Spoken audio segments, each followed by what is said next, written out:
খালেদা জিয়াকে এখন যদি আপনি ইনজেকশন দিয়ে মেরেও ফেলেন, কথা বলতে পারবে? লাইফ সাপোর্টে আছে, ওনার চিকিৎসা চলছে। যারা তারা জানিয়েছে যে লাইফ সাপোর্টে যেগুলো লাগানো আছে শরীরে, যদি খুলে ফেলা যায় সঙ্গে সঙ্গে মরে যাবে। তার মানে একটা কৃত্রিম ভাবে তাকে বাঁচিয়ে রাখা এখনো হয়েছে।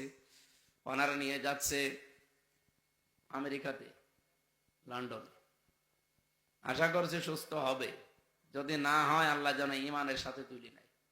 তার বেঁচে থাকাটা দরকার, কারণ তার স্বামী এবং তার যে বিএনপি, সে বিএনপি এখন আর বাংলাদেশে নেই। তারা না থাকলে আর এটাও থাকবে না। তার স্বামীর জীবনী পড়ে দেখেন, জিয়াউর রহমানের রাজনৈতিক জীবনী আমি পড়েছি। তিনি ভারতের আগ্রাসনের বিরুদ্ধে ছিলেন, কথা বোঝেন আমার। তার স্ত্রী বেগম খালেদা জিয়া সারা জীবনই ভারত বিদ্বেষী ছিলেন। এ কারণেই তো হাসিনা তারা দেখতে পাচ্ছ। তাদের ভেতরে দ্বন্দ্বটাই শুধু এটা নেই। একজন ভারত প্রীতিতে একেবারে সর্বোচ্চ পর্যায়ে দেখিয়েছে, আর একজন দেখাতেই পারেনি। এ কারণে এখন তার ফিরে আসা যেহেতু আর হাসিনার সম্ভব না, কারণ তার যে ফাঁসির আদেশ দিয়েছে, তার এখন যদি ফাঁসি থেকে বাঁচতে হয়, বাংলাদেশে একটা পদ্ধতি বাকি আছে। হাসিনা যদি এদেশে ফিরে এসে বাঁচতে চায়, আসলেই তো ফাঁসি হয়ে যাবে। যদি বেঁচে থাকতে চায়, ওনার একটা পদ্ধতি আছে। কি বলেন তো? না না, কিসের ক্ষমা? ক্ষমা ইউনুস ক্ষমা করবে? ডক্টর মোহাম্মদ ইউনুস ক্ষমা করবে তারে? যে চালানো চালিয়েছে এই বুড়ো মানুষটারে। জনগণ তো ক্ষমা করবে না, বলা যায় না। একটা পদ্ধতি কি, এদেশে এখনো কোনো মহিলার ফাঁসি আজ পর্যন্ত হয়নি, এবং আমরা চাই যে না হোক, কারণ মেয়েদের ফাঁসি দেওয়া খুব কঠিন। ফাঁসি তো আমি এই 3 বছরে বহু ফাঁসি দেখেছি, আমার সামনে সব দিয়েছি। সামনে দিয়ে নিয়ে যেত যে আজকে তার জীবন আর 10 মিনিট পরে শেষ। কি জোরে জোরে তাকবীর দিত যারা মুসলিম। হিন্দুকেও ফাঁসি দেওয়া দেখেছি। হিন্দুরা তো হরে হরে করতো, মুসলমান যাদের ইমান খুব মজবুত, তারা আল্লাহু আকবারের তাকবীর দিতে দিতে আমাদের সামনে দিয়ে যেত।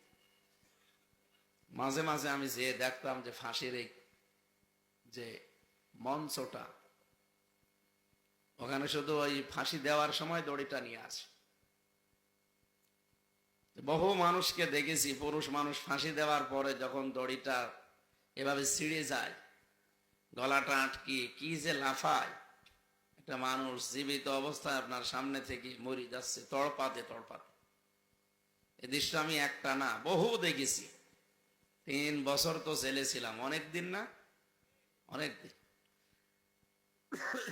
মেয়েদেরও ফাঁসি দিলে ঠিক ওই অবস্থায় লাফাবে, তড়পাবে। আমরা চাই না ওনার ফাঁসি হোক। যদি বাঁচতে চাইলে একটা পদ্ধতি আছে, যেখানে আছে ওই দাদা মোদিরে মুসলমান বানিয়ে বিয়ে করে একটা সন্তান পেটে নেওয়া লাগবে। তাছাড়া বাঁচার কোনো উপায় নেই, কারণ সন্তান পেটে থাকলে তার ফাঁসি হয় না। বোধ দেখেন তো ভালো, একটা মুসলমান ভাইও বাড়বে, আর একটা দরকার ভাগ্নে বাড়বে। আমাদের যেহেতু আপা হয়, কে বাড়বে? ভাগ্নে। আর দোলা ভাইটাও যদি মুসলমান হয়ে যায়, তো একটা মুসলমান ভাই বেড়ে গেল না? কাজ কি খারাপ? দুই দিক থেকে উপকার হচ্ছে। এইটা ছাড়া ওনার আর বাঁচার কোনো পদ্ধতি নেই। উনি খুব প্রীতি দেখিয়েছিল এই সারাটা জীবনে, যেহেতু অনেকদিন ছিল তো সেখানে, 6 বছর ছিল আগে। ওই ইঞ্জেকশন গুলো ওখান থেকে পেয়েছে, ওইটা এসে অ্যাপ্লাই করছিল, কিন্তু দেশের মানুষ আর মেনে নিতে পারেনি। ওখানে আরো যারা ছিল তাদেরকেও এভাবে ইঞ্জেকশন দিয়েছে, ওরকম বিভিন্ন জিনিস তাদেরও খাওয়িয়েছে। তারা এখন এসে প্রীতি দেখাচ্ছে। মাঝে মাঝে তাদের কথা শুনবেন, তারা বলে না ভারত কিন্তু অনেক বড় দল। বড় দল তাতে কি হয়েছে? বড় দেশ তাতে কি হয়েছে? তাছাড়া যে বড় দেশ নেই পৃথিবীতে। বাংলাদেশের চাইতে ভারত 29 ডবল। কত বলেন বলেন? প্রায় প্রদেশগুলো আমি ঘুরে ঘুরে এসেছি। আমার তো এই দেশে আগে কথা বলতে দিত না আল্লাহর ওলিরা, ওই দেশে থাকতাম বেশি। ওই 16, 17, 18, 19 এই সমস্ত সালগুলো এই দেশে তো থাকতেই দেয়, কথা বলা তো দূরের কথা। আর বাকি 20 সাল থেকে তো জেলেই ছিলাম।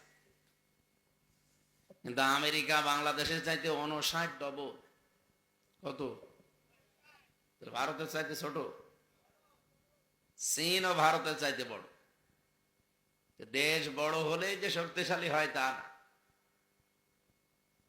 মাল থাকা লাগে ভেতরে। ওদের যত মানুষই আছে ওদের ভেতরে একটা ভয় আছে, কারণ সে জিনিস ঈমান নেই। আর আমাদের মানুষ যাই হোক, আমাদের ভেতরে যে ঈমান আছে পাওয়ার দিকেছে।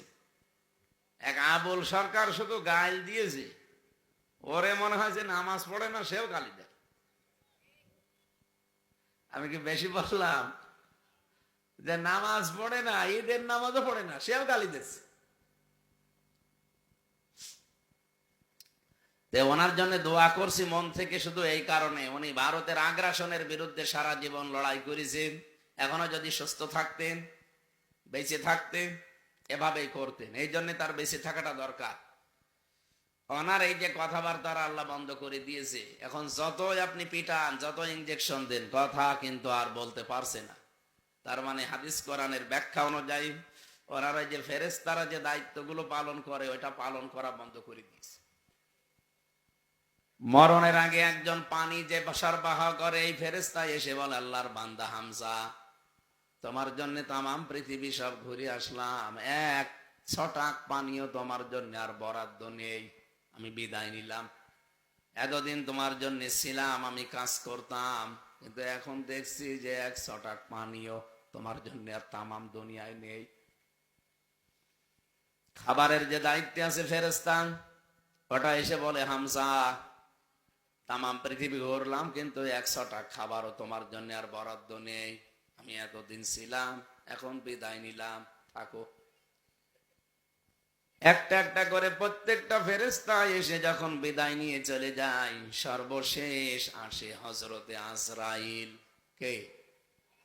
বলেন বলেন। হযরতে আজরাইল ফেরেশতা আসে। উনি আর অনুমতি নেওয়ার জন্য না, উনি এসে জান কবজ করে। এই পৃথিবীতে শুধু 2 জন মানুষের কাছে হযরতে আজরাইল অনুমতি চেয়েছিলেন। একজন হযরতে আদম আলাইহিস সালাম। এই মোবাইল বন্ধ করে রাখেন, কথা না শুনতে চাইলে বাড়ি যাবেন, কথা শুনতে চাইলে বন্ধ করে রাখেন, ভালো করে শুনবেন। হযরত আদম নবীকে আল্লাহ 1000 বছর হায়াত দিয়েছিলেন। উনি ওনার সন্তান হযরত ইদ্রিস নবী আলাইহিস সালামকে কিছু হায়াত দান করে দিয়েছিলেন। হযরত আদমের সামনে যখন তার সন্তানগুলো এনে রাখলেন যে কার হায়াত কতদিন, এতদিন বাঁচবে, এতদিন বাঁচবে, আল্লাহ পাক হযরত ইদ্রিস নবীর দিকে তাকিয়ে বললেন, আল্লাহ একটা বিচার হইল, আমারে দিয়েছো 1000 বছর হায়াত, আর আমার সন্তান মাত্র 60 বছর।